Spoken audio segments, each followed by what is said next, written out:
Greetings, happy warriors, and welcome to the Rabbi Daniel Lapin Show, where I, your rabbi, reveal how the world really works. And one of the ways in which it works is through friendship. Have you ever wondered why the Bible doesn't speak about friendship? Why doesn't it talk about the necessity to be a good friend and to have a friend and to find a friend and to be a friend and make a friend? It doesn't do it in the same way that it doesn't tell us to breathe regularly or eat 3 meals a day. The Bible doesn't have to tell us things that we will do automatically, and that is we yearn for human connection. And as we teach in the 5F program, there are human connections that are based on financial matters. There are human connections and relationships that are based on family matters, people to whom you are related.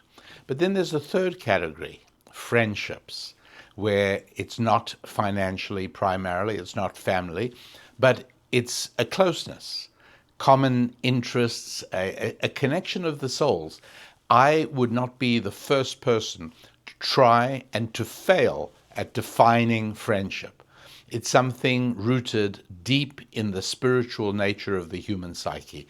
We just have this sort of thing. Anyway, I tell you all of that to tell you that today's show is going to be a conversation with one of those kinds of friends. We've been friends for many, many years, and I'm referring to the famous and notable patriot and historian David Barton.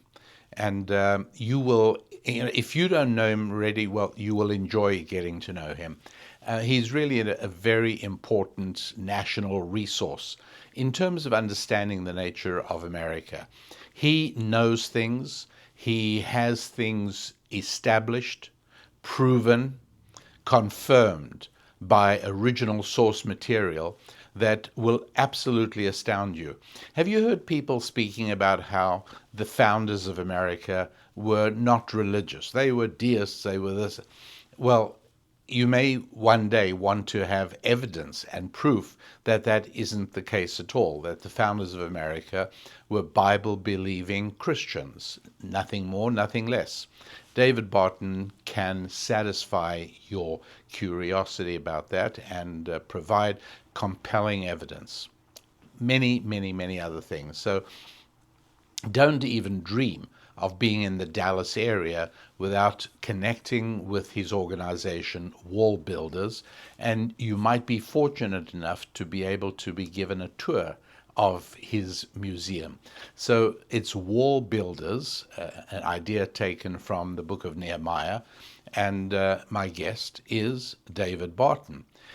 You will also remember that usually at this time in the podcast, I ask you to subscribe if you haven't already done that. And I also ask you if you would be good enough to take a look at becoming a member of our Happy Warrior community. One of the things we like doing is making sure that there is a sequence of special podcasts made exclusively for Happy Warrior members. We don't have a better way to express our appreciation for those who actually become part of the community, connect with other members of the community, provide guidance and experience and help to people who are going through things you've already surmounted, and sometimes asking the community for guidance or steering or just ideas on something you may be grappling with. It's a very lively community, and I very much, as does my wife Susan, enjoy participating in the conversations that we Happy Warriors all have together. So please do that. And then you would also take a look, here we are, I mean, literally facing 2025, the new year has begun, and there's such a thing as kind of getting organized to make sure that next year doesn't go the same way last year did, where maybe there were things you want to do you didn't actually do. And so we created a program called Chart Your Course, that you can read about on the rabbidaniellapin.com website. So please do that, and I think you'll find to be, as many people have found in previous years, a remarkably effective tool for making sure that you do achieve some of the things this year that you perhaps wanted to but failed to do last year. Very often there's one missing ingredient, and for many of us it's been chart your course. So go for that. And now please enjoy my conversation with the American treasure and historian David Barton. Hope you enjoy it as much as you'll see me doing as well. Here it is. Welcome, everybody, and a really special occasion here on the Rabbi Daniel Lapin Show, where I have the great pleasure of talking to an old friend. And I don't even know how far back we go, David, but it's been a year or two. And so this is David Barton, and I have regularly spoken of David Barton as the finest American historian particularly on America. In other words, American historian, not meaning American, that he is an American, but that in terms of understanding the story of America, I do believe that there is nobody better. And the material that David makes available is at Wall Builders, and that's, of course, online and easily available. We just started talking before we started the recording, David, and I have such warm memories of your ranch and the beautiful horses, and so I asked if you've been getting a lot of time with your horses lately, and you said that since July you've been home for 6 days a total.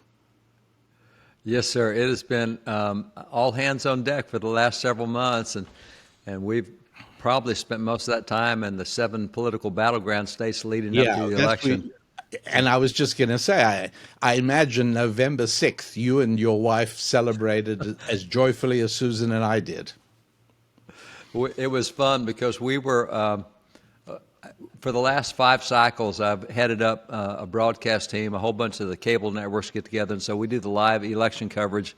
And for the second time in a row with Trump, we were the first network to call the election. So the evening was a little shorter for us than it was for some of the other guys that went to 5:21 in the morning to call the election. Well, so they were hoping against hope.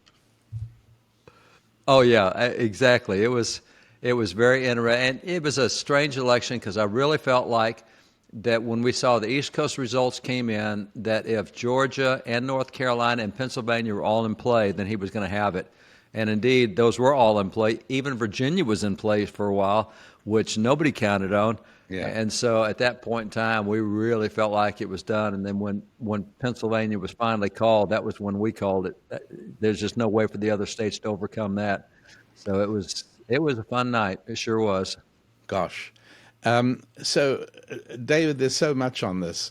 I supported President Trump for the first time publicly and wholeheartedly in early March 2016. Wow. And, as you can imagine, many of my colleagues in the Jewish community on the non-traditional side of the spectrum were furious at me, mm-hmm. And also advising me of what a mistake it was, because why do you want to back the losing candidate? And I explained, number one, I thought he would win, and number two, I believe he is the right candidate anyways. To me, there were several things that made it clear to me. One was, and this was the least important, but it was kind of interesting. Susan and I were at a CN Council of National Policy meeting, and all the Republican candidates spoke at that meeting. It was in Virginia, and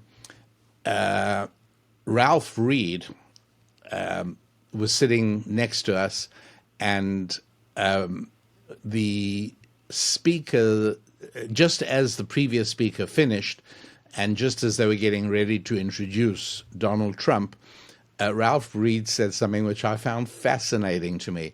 He said, "Watch, this is going to be the only speaker where the audience is not playing with their phones." And we had noticed that. I Wow. mean, you know who the lineup was in 2016 on the Republican side in the primaries, and as they was everybody was on their phones, and sure enough, he was absolutely correct on this. As Donald Trump got up to start speaking, phones went into pockets, and you didn't see one till the end. Wow. So, to Wow. me, that was very, very interesting. Far more important, though, was that to me he was a candidate who didn't use a teleprompter. Yeah. He may have Yeah. occasionally, but he certainly didn't need one. The Yeah. president we had had up to that point for the previous 2 terms literally fell apart on the several occasions that his teleprompter failed. And so a guy who can speak without a teleprompter is somebody who's speaking from his heart. He's just telling you what he really thinks. Yeah. And so Yeah. to me, that was enormously valuable. And beyond that, was also really important to me was that I felt he was a business professional. And I thought, somebody who's a pragmatic businessman who has coped with New York, Yeah. that's got to be an improvement on Hillary. And so I didn't know him. I didn't know his policies. I didn't worry about any of that. I only went on those factors, and people would come to me, "Oh, you're a religious American. You're a man of faith. How can you go for such a terrible, terrible person?" Let me throw that one right to you. You are a Christian. I had no trouble with that one, but how did you deal with the question when people said, "How are you able to support somebody who's not only not an evangelical Christian, but take a look at him. How can you support him? He's everything Christians stand for. He does." How did you feel about that? And by the way, I am a Christian, and you're my rabbi, and I go to you all Thank sorts you, of stuff. David. And, you've rightly said, as many years as I've known you, every Christian needs a rabbi, and you're Yeah. right. And you've been my rabbi all those years, and thank you. Indeed, and I love For I love it when you call me with a question. It's always stimulating and stretches me. Well, it is for us too, because it really helps in so many ways, and you don't even know it. But a lot of the presentations I have quotes from Daniel Lapin in there, and here's what Rabbi Lapin says, and so your teaching is going all sorts of places in the Christian community. So there's so much good stuff there. For me, when I look at a choice like that, I'm not looking for the best candidate. I'm looking for the least worst candidate, if that makes sense. Yeah. In that particular cycle, I ran the super PAC for Ted Cruz. So that was my guy, and I Yeah. ran a super PAC, and he was the last guy standing except for Kasich up in, kind of a nuisance candidate. Kasich Yes. stayed until the end. But the Yes. last serious candidate was Ted, and so when Ted Yeah. dropped out, what do I do? Well, my son Tim, we've talked about this, but it's kind of like, okay, do I want Jezebel or do I want Samson? And Samson may not be the best moral guy that's ever existed in history, but he fought for the right things, and he fought for the nation. And I thought, okay, I've got that versus somebody who's really on the other side and is literally like a Jezebel in my viewpoint, spiritually, politically, everything else. And it was not a hard choice at all. Yeah. And so I don't have this expectation that humans are perfect or ever going to be perfect. I don't think they No. are. But which one's going to do the most, and really which one's going to check the most boxes on my list of things that are important? And so even though Trump had been an opponent when we were with Cruz, it didn't keep me from supporting him at all. And was happy to support that, and was happy to introduce our crowd to him. And we set up meetings with him later in that cycle where we went to New York and brought thousands in to meet him, because there was a lot of people like us who didn't know him that well. And what we did know at that point in time, he didn't have a track record of politics. And so what you knew about him was more of his private life and personal life than you wanted to know about him. And that was what everybody was basing it on. And so, but he still, for us, it was no choice at all. It was not a hard choice. It was not difficult at all. And it was that way this time. There's a lot of people. We did, this just blows me away, Rabbi, but we did 2 really big polls before the election to see what was happening, because there's so much negatives out there. And the media spent so much time and running the logarithms on social media and everything else, just a lot of negative. And so we did really big polls. One was for people of faith, and so that was everybody. That was Christians, Jews, Muslims, anyone who considers himself they call themselves faith is important enough to them, they call themselves a person of faith. And what we found was about 55 million of that crowd said, I'm not going to vote this election. I'm sitting this election out. And 55 really? million, that's a massive amount. And so based on that number, it looked like it was going to be the lowest voter turnout in percentage-wise in American history. From George Washington until now, we've never had a percentage turnout that would have been that low. And then we did a second poll, and it was people who were serious about their faith, not just people of faith, but people who lived by their faith. And so, in our community, that would be what they call the evangelical Christians and devout Catholics and others. And at that point, there were 32 million of that group that said, we're not voting. We don't like the choices. We're sitting this out. And so at that point, it became, all right, this is not a good deal. And so that's where that between July and the election, we were only home 6 days at that point in time. We were out across the country. Tell me what you were doing and what the meetings were like, and tell me, what did you learn? Like, what among the people you met and the experiences you had? Not only how did you and your team change the minds of people, but what did you see that surprised you? What were some of the insights you got into the people in these battleground states that I may not know about? It was interesting because going into it, we had Barton do the polling to say, what are the reasons that people give for not voting? Of these 32 million or these 55 million that say they're not going to vote, what are their reasons? Or really, what are their excuses? And so once we knew that, we could target more what we were doing. And I was surprised that in my case, we would do 2 to 3 meetings a day. We spent time in those 7 battleground states, do 2 to 3 meetings a day with faith leaders. And so we would pull in faith leaders, and we'd already done some polling to know kind of what they were thinking. And in my case, it was easy to go back in history and pull out history and show historically people of faith have always been the leaders in politics. They've not been off to the side. They're not. This was not an optional choice. That was true for abolition of slavery, right? That's right. That's right. Every positive change that happened, it was people of faith that were driving that, and they were doing so using the Bible. And David, whether we go back to, was this also true in the 18th century with the eventual War of Independence? Was it also faith leaders? It was interesting that in the War for Independence, the British actually had a term that they used to call, they called the faith leaders, because back then, faith leaders, basically all of them wore black robes when they were doing their clerical duties, whatever that was, and so Catholic or Protestant, whatever.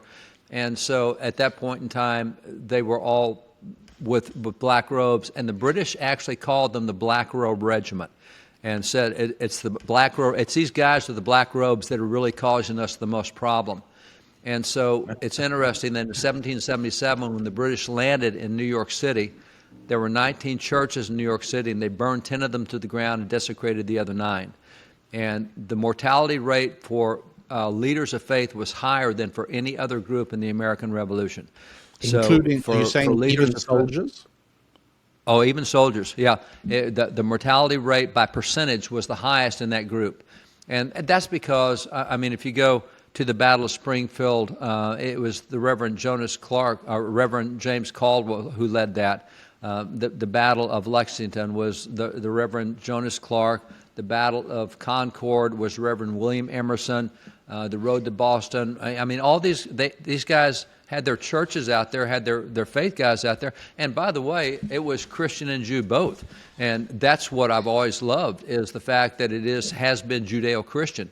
And when Washington's inauguration occurred, after all the thing is over and we win, there were 14 rabbis and ministers who planned his inauguration. There were 7 different religious activities in there.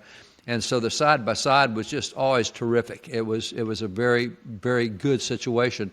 And so that made it easy to speak to where we are now, because you can take, all right, the American Revolution, but let's go to the War of 1812. No, let's go to the Civil War. No, let's get the abolition of slavery. And you can just take any era of American history where there's been a challenge, and it's always been people of faith who step forward. And so to show, and you know, my case, so much, again, that I've learned from you, but looking at the biblical principles. And one of the things that we saw early from you was the biblical principles that are behind the free market system, you know, God's economy. And I take that back, and in America that was introduced with the Pilgrims who came here out of a very socialist system in Europe. Yes. And they do that, and they passed the first civil rights laws, and they passed the first education laws, and they passed the first private property law. All these things are biblical concepts, and they came from these Christian leaders that came in and said, hey, and by the way, you may know this, but the leader of the Pilgrims, William Bradford, he's 62 years old, and he went in and learned Hebrew because he said his desire was to be able to hear the language in which God spoke to Adam. And of course, you're the one who taught us that, you know, in the Hebrew language, what you can't say in Hebrew is important as what you can say in Hebrew, because God gave the language. And so we're able to pass that on to a lot of these faith leaders and say, hey, guys, from the very beginning, these faith guys were in. And that was our message leading up to the election. It turned out really well. The faith vote, by the way, just across this morning, all denominations, including just this morning, Susan and I were looking at that faith pictures. vote. We saw a Jewish increase. We were looking at pictures. I'm sorry, Rabbi. Go ahead. We were looking at pictures just this morning of William Bradford's grave, which has Hebrew on it. Hebrew on it. That's it. Yeah, so it is remarkable. Yeah. Anyway, sorry, I didn't mean to interrupt that flow. But no, but you're right. I mean, that connection has been strong, and there's times when we've messed it up as Christians, for sure, no question about that. But there's times we got it right, and that's been our model.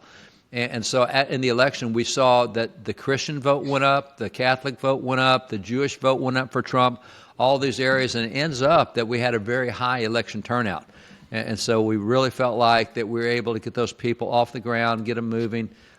We knew what their objections were, and we were able to address that historically and show them history, and it kind of moved them to something. So I think we've got kind of a mandate now, at least he does going forward, which will make it easier, at least for the first year probably. Yeah, you'd think so. Did George get the eventual results right on any of his polling? He got them all right, but we had enough time to be able to step in and do something with it.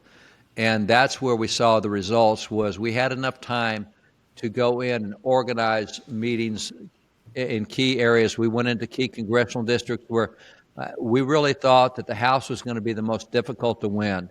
Yes. The Senate would be easiest, the President would be the next most difficult, but the House would be the most difficult.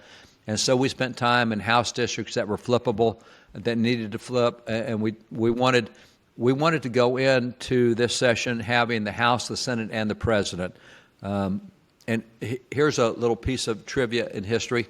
The Republican Party we've had presidents since 1861, our first Republican president. In the last 102 years of American history, going back to Calvin Coolidge, there's only been 16 years when the Republican president had a Republican House and a Republican Senate. He very rarely gets a trifecta. Now, there have been 40 years when Democrat presidents had a Democrat House and a Democrat Senate, and so there's been 56 years when it was split. But out of 102 years, Reagan had 8 years, but he did not have a Democrat House or Senate in those 8 years. And you look back, Gerald Ford didn't have one in his 3 years. Nixon had 2 out of his 5 years. So rare opportunity to have the House, the Senate, and the President at the same time. And that's really what we were working for, was Well, trying as to you get that know, opportunity. to quote papers like The Atlantic as well as the New York Times, all of this happened, David, just because bigoted and misogynistic voters, in Yeah, spite that's right. in spite of her running a brilliant campaign, people just couldn't bring themselves to vote for a black woman. I mean, you know how it is. It is. It is fascinating to see, and there have been so many excuses that it's fun to just sit back and laugh at them. Quite frankly, Yeah, it's a because pleasure. this is the same. 4 years ago, this is the woke crowd that had a mandate for Biden. And Yeah, so, are you telling me that public education is so falling apart in 4 years that they suddenly love Trump and hate Biden? It's not. If they had a brain, this is going back to the Wizard of Oz, where the scarecrow says, "I wish I had a brain," kind of thing.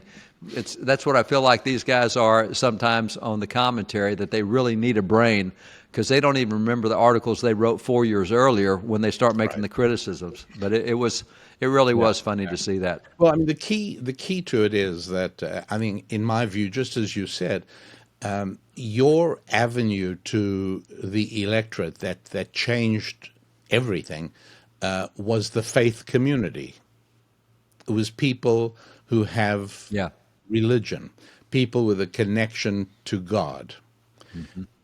On the left, that's right. it is their faith. In the final analysis, you and I will weigh up the Republican Party in terms of how faithful it is in its policies to biblical values. Am I right? That's right. That's right. That's exactly right. I don't like Republicans because of the way they spell their name, or because they've been here since 1860. I like them because of what's in their platform and what their leaders do. And they are the Right. most faith-friendly, hands down, of all sides. They're the most faith-friendly. And Dennis Prager taught me something that was very striking, and I should have recognized it. But the fear of the Lord is the beginning of knowledge, the beginning of wisdom. Sure. And he just boiled it down. He said, the fear of God is the beginning of common sense. If you don't have a fear of God, you don't even have common sense. And I was Rabbi, just here I'm sitting talking on my about. ranch.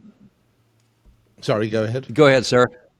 No, I was just saying that I was talking about something very similar to that on a recent podcast where I was trying to draw a distinction between intelligence and wisdom. Yeah. And And there's a inte- big difference. no, it's a huge And difference. I'm Intelligence, sitting here on my ranch, and I'm looking at cattle, I'm looking at horses, I'm looking at livestock, and everywhere I only see two genders. I don't see 81 genders. I don't see 150 genders. And it's like, I think when you lose that fear of God, that God awareness, your whole value system skews. I know right now in America, the universities are a group called Helpful Professors is teaching there's 81 genders in America right now. And in Europe, they're teaching that there's 150 genders. And I'm sorry, you can come to my ranch and look at my cattle, and there's only two genders. God made them male and female. And I really do think it boils down to that secular versus that spiritual connection. When you lose that spiritual connection, you lose common sense, you lose the ability to even reason well. And I know that those other guys will have a bunch of PhDs after their name, but that doesn't mean they have common sense. not only not common sense, but not wisdom.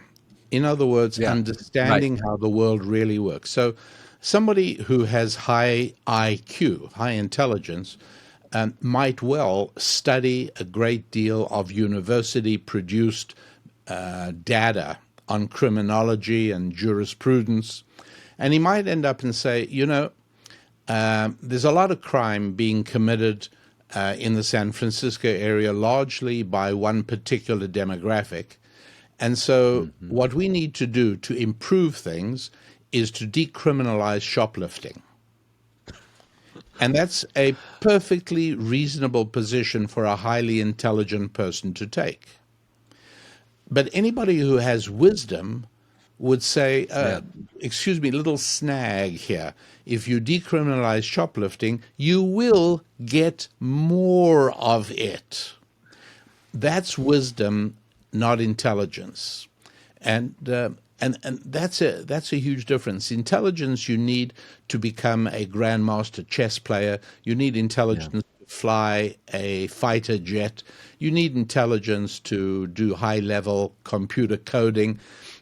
But having a high intelligence doesn't give you an advantage in building a marriage and a family or building a business. They That's right. actually give you a disadvantage. Something, David, you'll make good use of when I tell you this is that Forbes magazine about 3 years ago ran an interesting story on showing how the victims of large cons and scams are usually high intelligent people. In other Oh, wow. words, if you're high intelligence, you stand a better chance of being conned and scammed than if you are of average intelligence. And we don't have to go into the reasons for it now. It's, anyone who's interested can easily research it. But that simple fact by itself, intelligence does not tell you how the world works. And for building Yes. a family and building a marriage and building a business, you need to be able to understand people. Intelligence doesn't help with people. Intelligence helps with abstract ideas and things. So, Yeah, well said. and Really the well said. and it's a huge problem. What do you think of this problem? I only became aware of this lately. I think about 97% of the members of Congress, both houses, hold university degrees. About Yeah, 30% of about 30% of Americans do. So we're 65% or more of us who do not hold degrees are being governed by people whose entire worldview is shaped by the deeply flawed university system. yeah. I think of the 18 different demographic groups that voted in the election, and there's a lot of sub-demographic groups, but when you look at major race, white, red, brown, when you look at age groups, the Gen Y, Gen Z, the Boomers, the Busters, etc., those 18 different demographic groups, the only group that went more for Kamala than for Trump, I didn't say it right. The only group that compared to 4 years ago went more Democrat than Republican was those with college degrees. That is the only group out of the 18 that went more Democrat, more woke, more, it's like we have economic problems, so let's put her in there and let's get some more economic problems. It's like it doesn't even make sense. But that is the only one of the 18 groups that increased was college degrees. And for me, I think I'm a big fan of the free market system, but I'm a huge fan of its fundamental element of competition. I think competition always makes things better. It makes athletes better. It makes everything better. And we have not had competition at all at the college level to speak of. And when we have competition, there are accrediting boards that demand conformity to what they want it to be. So there's not an independent accrediting thing where that you can be accredited and be independent in the same way. All right. So I'm looking forward to one of the things that Trump is promised to do is get educational choice in all the states. And I look at the education system, and there's in Jesus has a quote where he says, every student, when he's fully trained, will be like his teacher. And I believe that. I believe that's an axiom, that you will develop the traits of those who teach you. And so what we have is a woke system that's been woke for 30 years, but parents have just been finding out about it in the last 10 to 12 years. And so but that's 20 years too late. Look at all the teachers that are teaching all this. Where did kids come up with all this furry stuff in schools, that I'm an animal? Where did they come up with 81 gender? Well, somebody taught them that. It wasn't their parents that taught them that. And so I really hope that we can.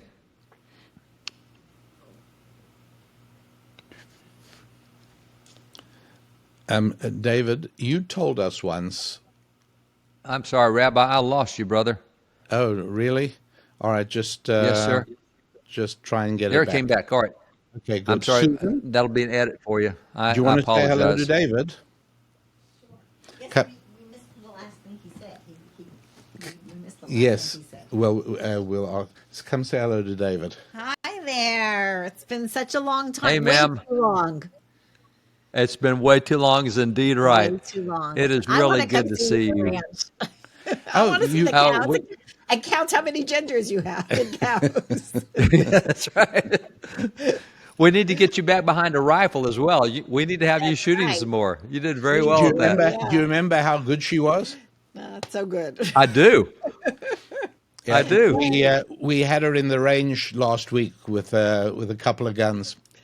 Anyway, please regards Oh, home to everybody, to the whole family. And I'll let you carry we on. sure will. Okay, thanks. We Bye. we thank you guys often.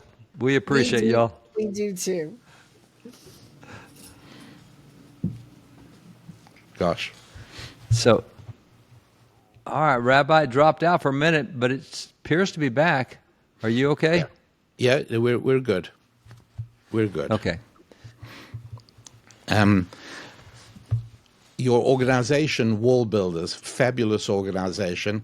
You have a wonderful museum Yes, sir. in Dallas. We actually have expanded to 2 museums now. We have a couple of them in the Fort Worth, Dallas area, both world-class museums. It's great. What are the two? One is the American Journey Experience. That's where we have a lot of the larger items. So we have, so many. For example, we just picked up from NASA. We picked up the Mercury 7 space capsule they had on display there, and so that would be considered something larger, obviously. But we have so much out of the space program. We have so much out of World War II, out of the Civil War, so much out of Hollywood entertainment type stuff. And so that's where we keep a lot of the larger artifacts. We tell the story of American history through those artifacts. The other museum we have is where we keep a lot of the books and documents. Oh, yeah. So there's more than 100,000 items. We have the first paper ever to have the word America written on it back in the 1460 era.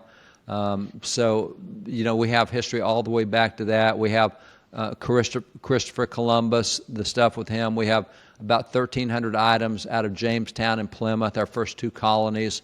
And going right on through we have something from every single signer of the Declaration, every single signer of the Constitution, every president. We have all sorts of items. So it's a fun training area. In the summer, we take history teachers and train them on what actually happened in history and let them see and hold the actual documents. It's not what their teacher told them often, is what actually happened as they get to see. And then we do the same for young people who are going into college, 18 through 25, or in graduate work. Take them back and let them see what actually happened and equips them much better for what they're about to be faced with in college.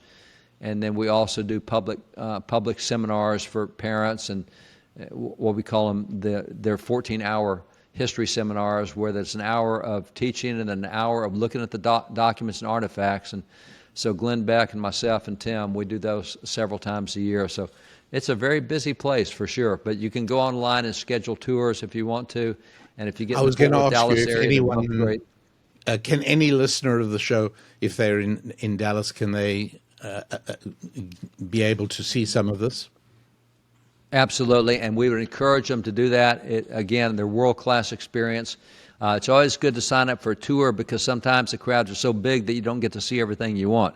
So signing up for a tour, but American Journey Experience or wallbuilders.com, those are the 2 museums, and they share things together. Another wonderful thing you do, it's one of my favorite events, I've been at it a few times, is your annual pro-life legislators conference. And I would think it's probably you just had it a couple of weeks ago, just after the election, right? Yes, sir. We were just about 400 legislators and folks in this time. That's probably a big thing we do is we'll monitor last year we monitored 152,000 pieces of state legislation. And so throughout the year, we'll monitor all the pieces, and we'll choose what we think are 12 to 15 things that are going to be very significant in the coming session. And so at our conference, we'll bring in speakers that deal with those 12 to 15 issues and try to create model legislation. So part of this is things that are, what we call the Uniform Commercial Code, whether they're trying to change banking and take In other words, under banking right now, if you have stock certificates, you actually don't own stock. The banking company does. And so we're trying to make it where people actually own the stock, not a certificate, because if the bank chooses not to redeem that certificate, you don't get your stock back. But things like that, or ESG type of stuff, the attack on energy, private property. We have states like Utah that is 67% owned by the federal government. Nevada is 85% owned by the federal government. So we have measures where the states are getting some of their land back from the federal government. So whether it's that or pro-life issues or educational issues, whether it's any kind of gender issues, whatever, we have all sorts of help for them on that. And that's what we do throughout the year is help legislators. David, in my own personal view, Biden is a horrid, mean, petty, vindictive little man. And one of the things that he's been doing lately is very interesting. And I want to know, is this standard practice? Have a lot of people done it? And am I wrong for seeing these as examples of his pettiness? One of the things he did was, and we're talking now, he's only got a few weeks left of his presidency. His successor has a huge mandate, one the likes of which we haven't seen for many years. Nonetheless, he went ahead and told Ukraine that they may now launch attacks with American weapons into Russia. In my view, this is designed entirely to make life harder for his successor. He also has released enormous sums of money to the Palestinians, and he claimed, well, it's for humanitarian purposes. Well, money is fungible, and when you release it for humanitarian purposes, firstly, that's not what they use it for. And anyway, you get the idea. The third thing that this one he hasn't done yet, and God forbid, I'm terribly worried about it, but if he issues a ruling that the Department of Energy has to pull back permits for 5 or 6 new liquid natural gas terminals, that would be extremely difficult. It would be a horrible blow to the country's energy independence. It would be tough for President Trump. This business of doing horrible things to make things harder for your successor, how common is it in our history? Well, I can tell you it's better now than it used to be, and that's simply because of duration. One of the constitutional amendments that was added was because, let me take you back to Abraham Lincoln. Okay. So Abraham Lincoln gets elected in November of 1860, but he is not sworn in until March of 1861. So it's 4 months of a lame duck Congress. In those 4 months, they went in and did so much damage. That's where you have the 11 states secede from the United States. That's where war is declared. And you have the same thing even going back to John Adams. When John Adams was in office and Thomas Jefferson won the election, John Adams took and did those midnight appointments of judges, I think, 28 different judges. He's trying to load up the judiciary with his guys. The Congress passed laws creating new judicial positions, and then John Adams quickly filled them to get Federalists in to run. So it's very common, and it used to be 4 months between the election and the inauguration. That has now changed to just a few weeks. And so from the 1st of November to the first week of January is all Congress gets anymore. And the president comes in the 21st area. So that is shortened because of all the damage that was being done out of spite and out of, I lost and I'm going to show you and I'm going to make it as hard for you as I can. That, unfortunately, that's human nature, and therefore it's common. And so that was why we had a constitutional amendment to reduce that period of time. And this time, I think Trump has done the right thing by contacting the nations ahead of time. He's already been talking to Putin. He's already been talking to China and others, and he's saying, look, you know what's going to happen when I get in there. So, don't take this Biden stuff that seriously, because here's what's going to happen when I get in. And so, we've already seen in the Middle East a lot of messages sent there that I think will have significant impact. Iran is fully aware of what's going to happen. And so I think that Trump has done a very good job of negating Biden's impact by going ahead and talking to these people ahead of time and saying, hey, don't consider this policy because here's what's going to happen when I get there. And I think that's a good way to do it. Ah, good. Yeah. Can you speak publicly about what you told me in our private conversation about some Hamas activity outside the Middle East? Yes, sir. We have one of the guys who is part of the Trump intelligence, and I'll tell you, the Trump intelligence team is a formidable asset. These guys are very, very good, and my faith, Christian-wise, is I don't believe man is inherently good. I think he needs God to be inherently good. And without the influence of God, he's going to do all the wrong things. I mean, I just think history proves that. So what we have is some really good faith guys in the intelligence community that know bad human nature. They know Iran, they know North Korea, they know Russia, they know China, and they know that they're not inherently good and that you don't expect the best from them. You have to use you can walk softly, carry a big stick, the big stick thing. So they have been monitoring all the stuff going with Iran and the Houthis and Yemen, excuse me, Hezbollah, Hamas, etc. And what's happening now is, and I think Europe is aware of this as well, but the message I just got from these guys, and I'll just read it to you. It says, breaking, German prosecutors revealed that Hamas has weapons stockpiles in the EU that are kept ready for the moment an order is issued to attack synagogues and other Jewish targets.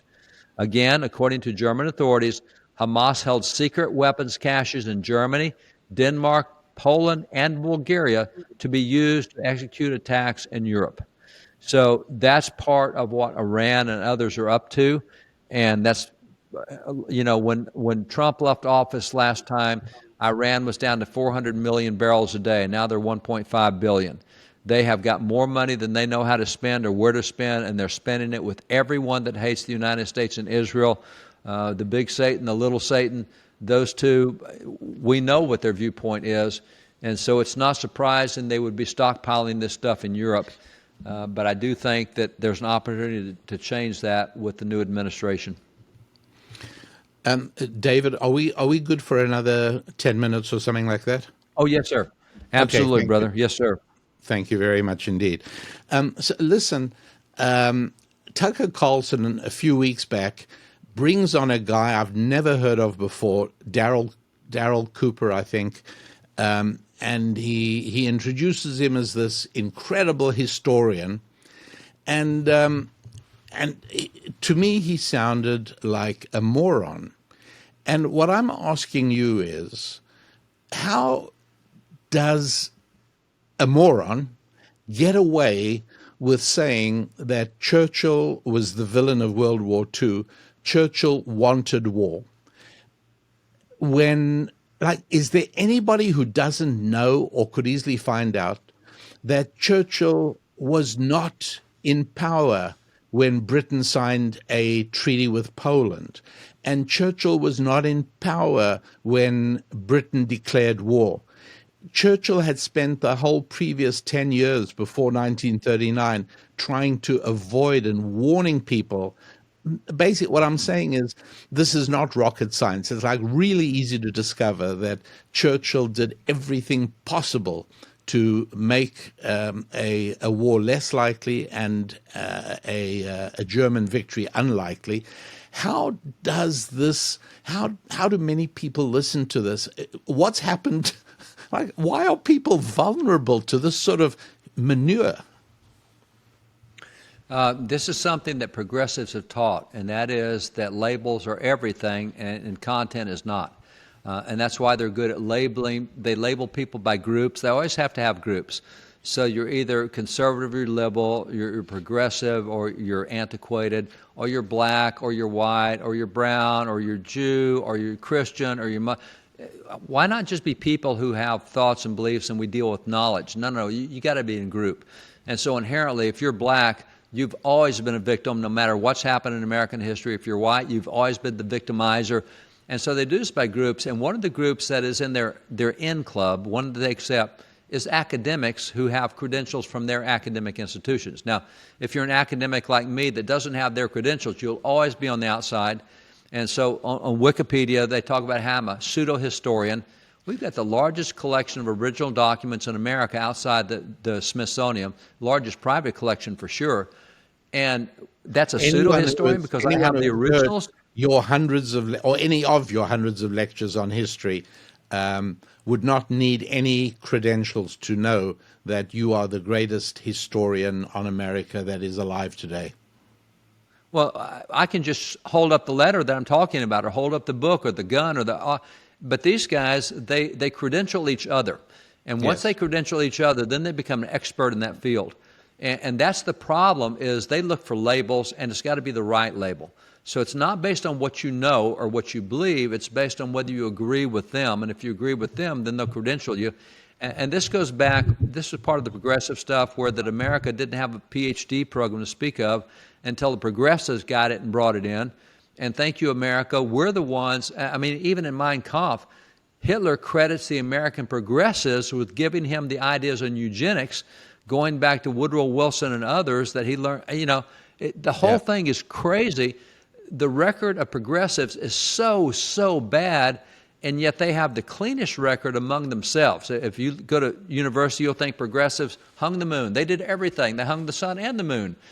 And yet they're responsible for tens of millions of lost lives, and therefore they credential these nonsensical guys that talk about how Churchill, you know. And it's just, as you said, anybody who knows to go look something up. But this is the thing with progressives. They never challenge you on sources. They never tell you how to find original sources. And Daniel, you'll love this. One of the things we do with young people in the summer is we teach them about primary sources.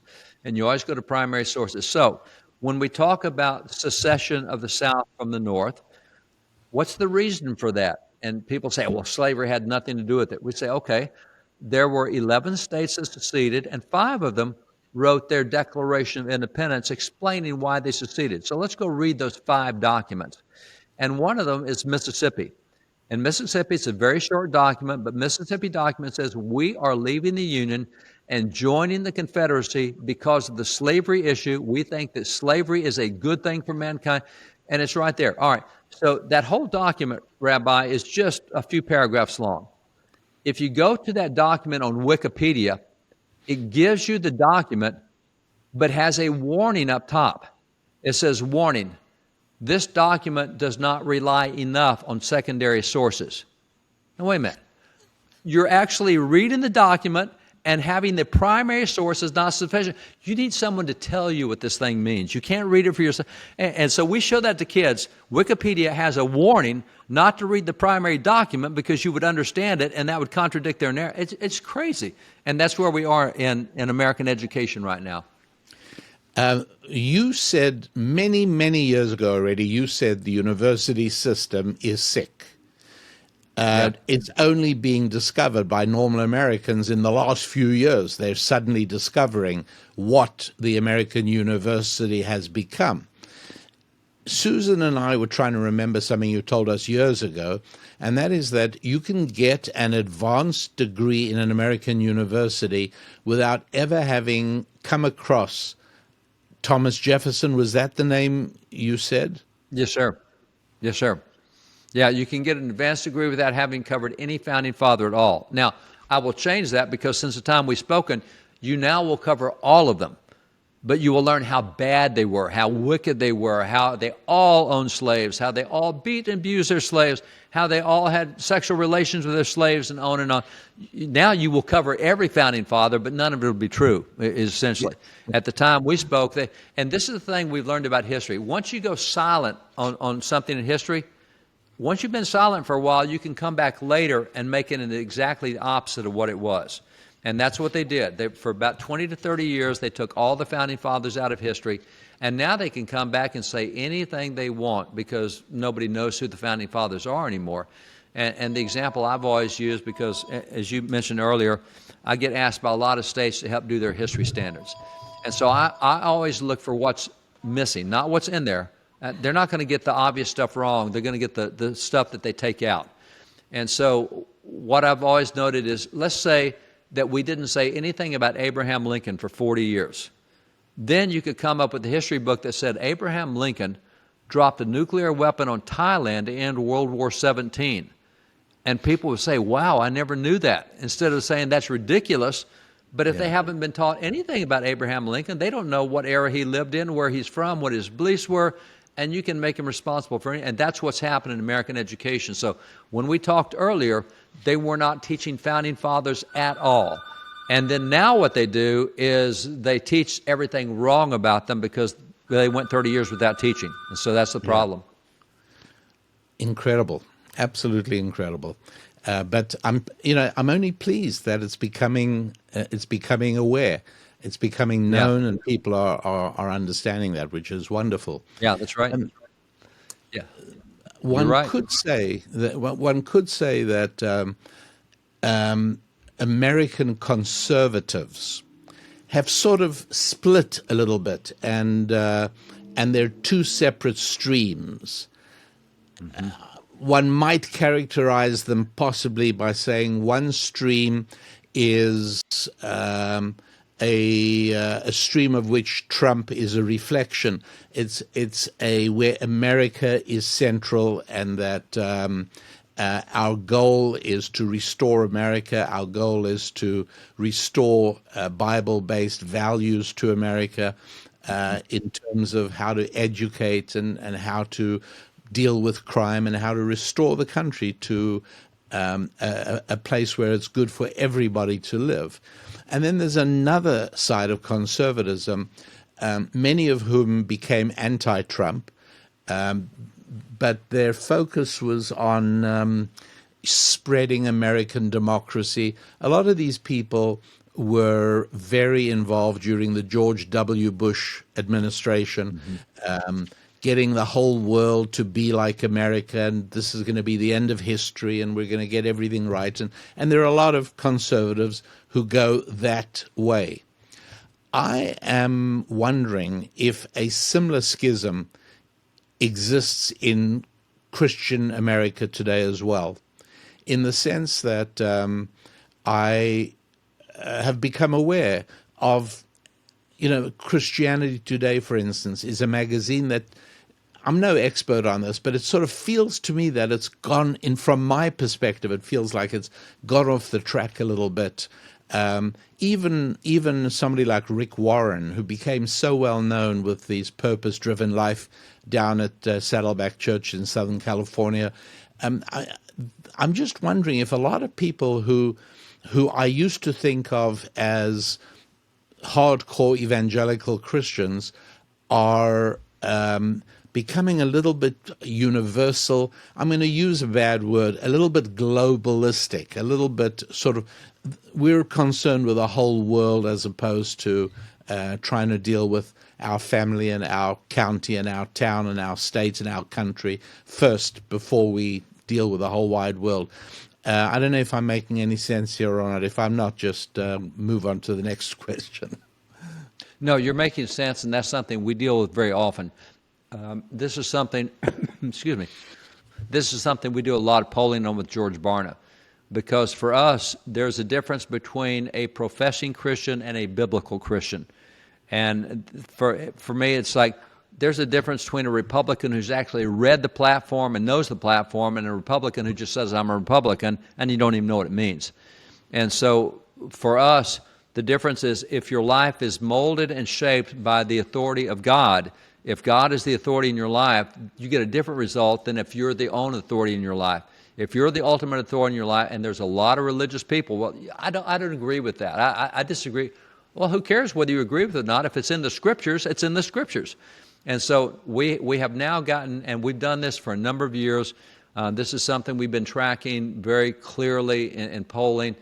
And just an example, among the Christian community, only 9% of Christians read the Scriptures on a daily basis.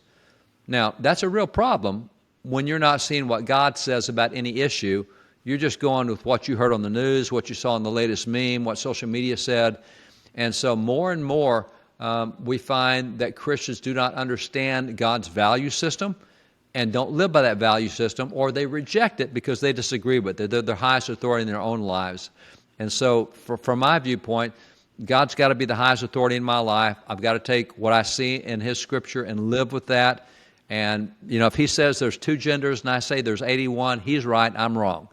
There's a whole lot of people that don't go that direction, and that schism has been growing. So at this point, polling-wise, we have the lowest percentage of biblically oriented Christians that we've had in American history polling, and that's for 120 years.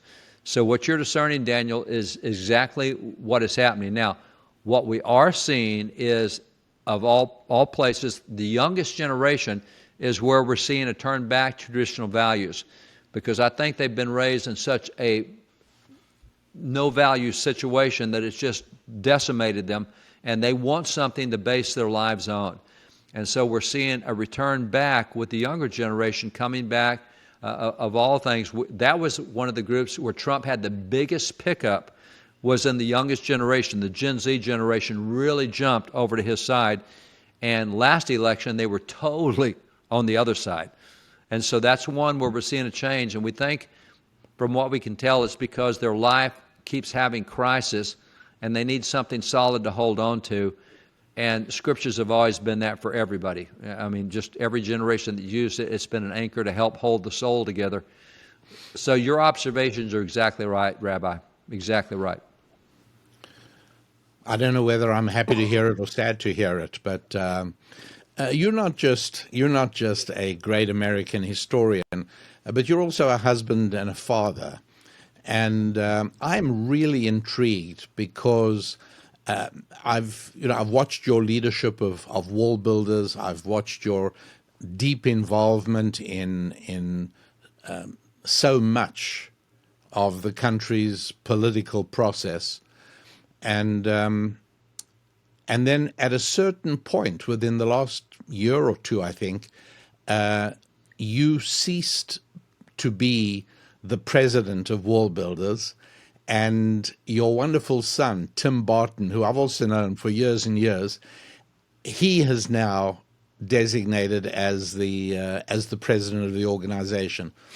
How did you and Cheryl make the decision of when to hand over to your son and step back just a little bit?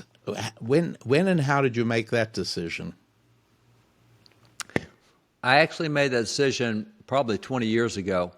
That it needed to happen. That was going through the scriptures, and I saw in Bible in Leviticus where it talked about that once a high priest reaches 50, he's not supposed to be the high priest anymore. Now, he'll still be a priest, he'll still train the younger priests, but he's not going to be doing the high priest stuff. And I said, I need a replacement for me. I need someone to step in and do, and I need to be turning this over. And as I have more experience and more years added to my belt, I can teach a lot of other things and teach a lot of other people and help them over the hump with some things. I don't need to be running everything. I can step behind the scenes and give counsel and give wisdom and experience. And so about 12 years ago, we started moving Tim into that position.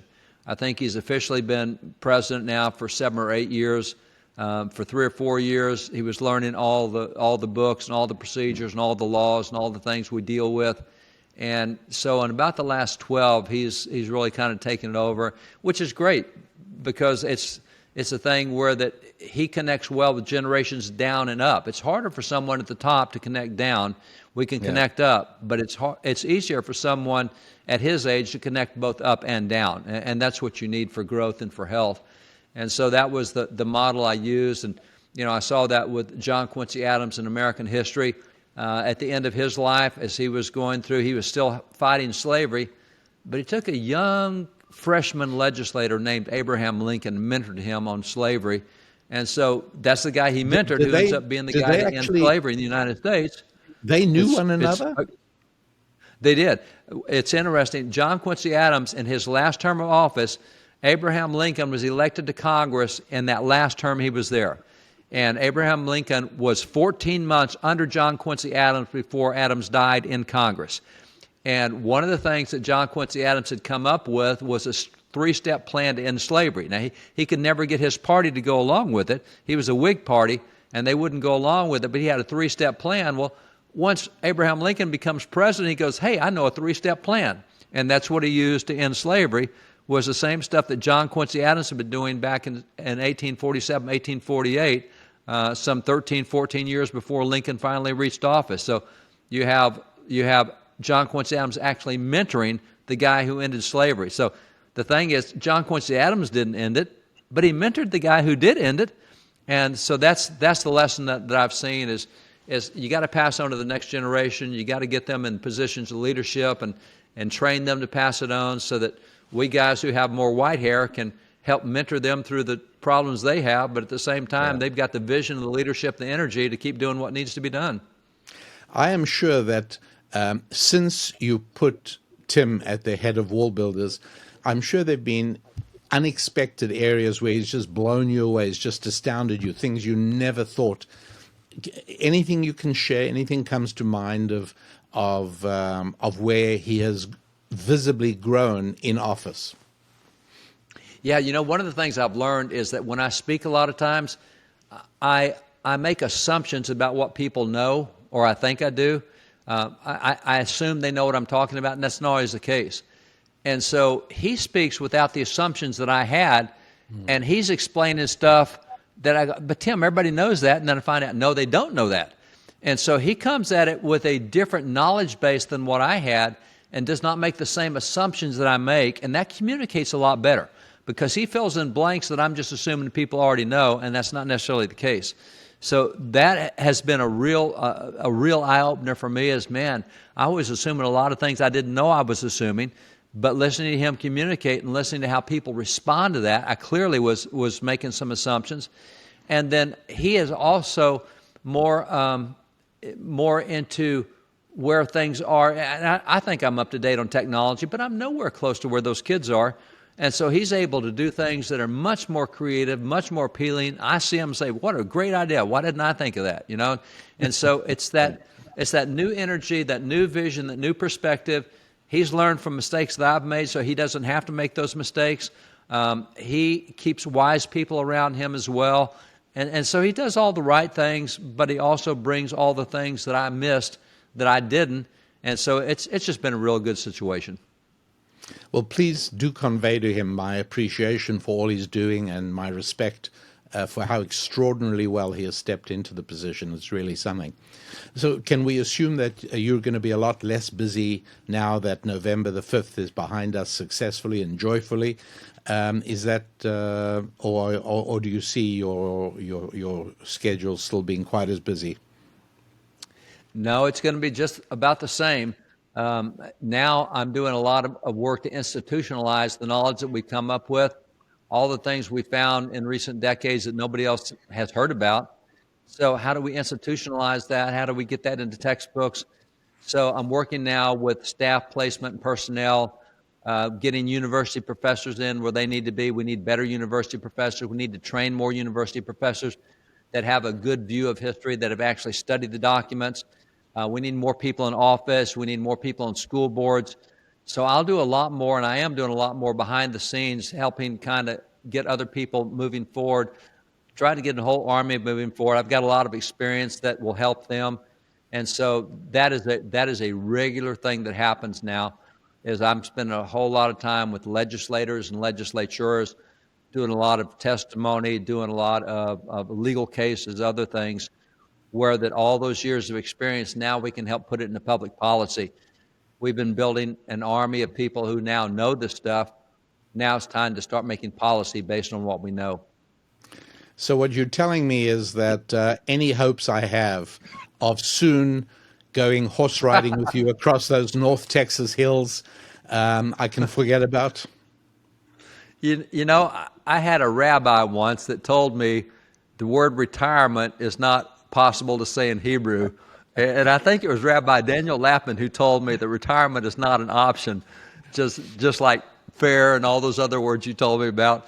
And so, but I am happy to take time off to go riding horseback anytime. I love that. That is still my connection. And man, we need to do that, Rabbi. We'll get together and do some horseback riding out through what God's created. It is beautiful, beautiful, beautiful to see off the back of the horse. As soon as I have my next Dallas trip organized, I will check in with you and see if you'll be in town and available. I would love it. Always love being with you. Always benefit from you, brother. Thank you for all you've taught me. It's just it's been wonderful, and it's really this talking of technology, 10 years ago, I don't think this was even conceivable, what we're doing right now, where we're able to not only talk, but I'm going to be able to share this with the entire international listenership of the Rabbi Daniel Lapin Show. It's so crazy, but so wonderful. So it's like Samuel Morse said on the Telegraph in 1844, "What hath God wrought?" It is From amazing, and it's amazing that we get to live and be part of it. Yep, That's yep, that that's it is. amazing stuff that we're part of Yep, it. It's that it cool. is. That it is.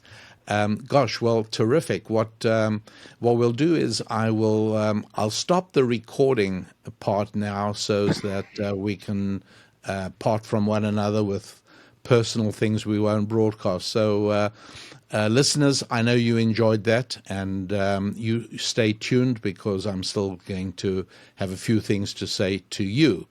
Well, I do hope that you enjoyed hearing David Barton. For some of you, it actually might have been the first time you've ever met him, which seems amazing, but I know that there have been some people who've been thrilled to hear that they'll be having a chance to meet him on this show. So there you go. You just did. And the name of his organization, Wall Builders. And as I said, when you're in Dallas, you don't want to miss the opportunity. If you can possibly arrange a tour of the Wall Builders Museum, you don't want to miss that. You will see things and discover things you won't hear or know about anywhere else at all. So thanks for being part of the show. And David Barton, thank you very much for giving us the time and the opportunity to chat together on the air. Really appreciate that. And warmest regards to the whole Barton family as we get ready to bid farewell for another week to all the happy warriors at RabbiDanielLapin.com. So until next week, I want you to progress onwards and upwards with your families, your friendships, your faith, your finance, and your fitness. I'm Rabbi Daniel Lapin. God bless.